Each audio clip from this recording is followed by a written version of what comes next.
আমার যে আমরা সংখ্যালঘু বাংলাদেশে যখন যে সরকার আসে সেই সরকারকে আমরা ভোট দিই। আমার অপরাধ হচ্ছে এটা। আর আমার ভিতর কিছু কুটকুটিয়া হিন্দু আছে, যেই হিন্দুদের কারণে আজকে আমাদের দেশের এই অবস্থা। সবার বাড়িতে কিন্তু হামলা ভাঙচুর হয় না, আমরা ভোটটার সময় একটু উড়ায় যায় কিছু হিন্দু, বুঝতে পারছেন না? যার কারণে এরকম একটা উদ্ভুত পরিস্থিতি তৈরি হয়েছে।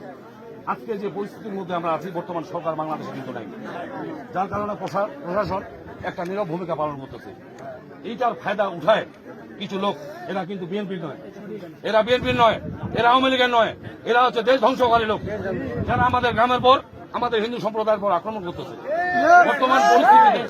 বর্তমান যে পরিস্থিতিতে এই পরিস্থিতি আমরা টিভিতে সবাই দেখেন।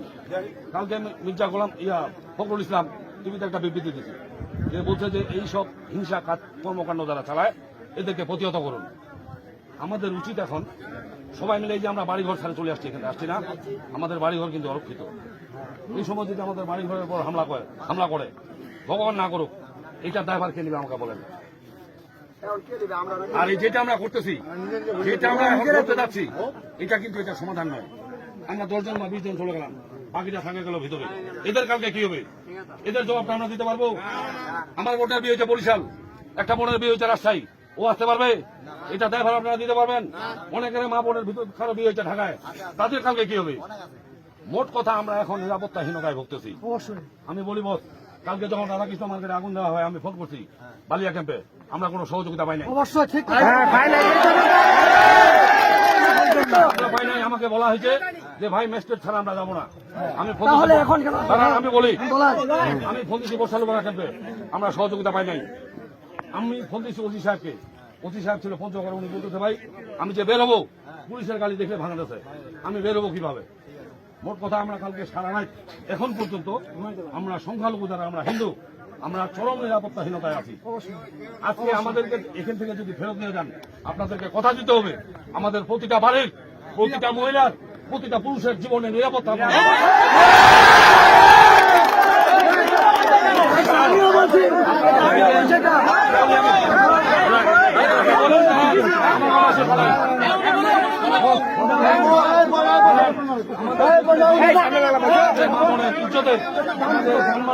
নিরাপত্তার দায়িত্ব যদি নেন, আমরা এখান থেকে চলে যাবো, নেবেন, আমরা এটা ভিডিও করে রাখবো। আপনারা বলতে না পারেন যে এরকম কথা আপনাদের সাথে হয় না। এইখানটা আরেকটা লোক আছে আমার সাথে, মোরাদ, এখানটা সবাই এই লোকটার পরিচয়টা জানেন?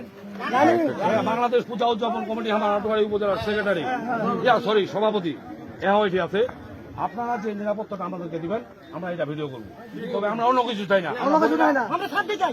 আমরা চাই না যে সরকার গঠন হবে আমার একটা পদ, আমি বলতেছি আমরা চাই না যে সরকার গঠন হবে আমার মহিলা কোনো পদের দরকার নাই।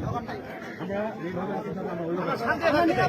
নিরাপত্তা চাই জীবনের, আমরা নিরাপত্তা চাই আমাদের সম্পত্তির, আমরা নিরাপত্তা চাই আমাদের মহিলাদের। কারণ বাড়ির বাইরে বের হলে কত ভাষায় গালিগালাজ করা হচ্ছে দাদা। আমার মতো লোককে কালকে 50 বার হুমকি দিয়ে ফোন দিয়ে বাড়িতে থাকবেন না, বাড়িতে বের হবেন না, বের হলে আপনার প্রায় করে নেবে। আমার মতো লোককে হুমকি দিচ্ছে দাদা, তাহলে সাধারণ আন্দোলন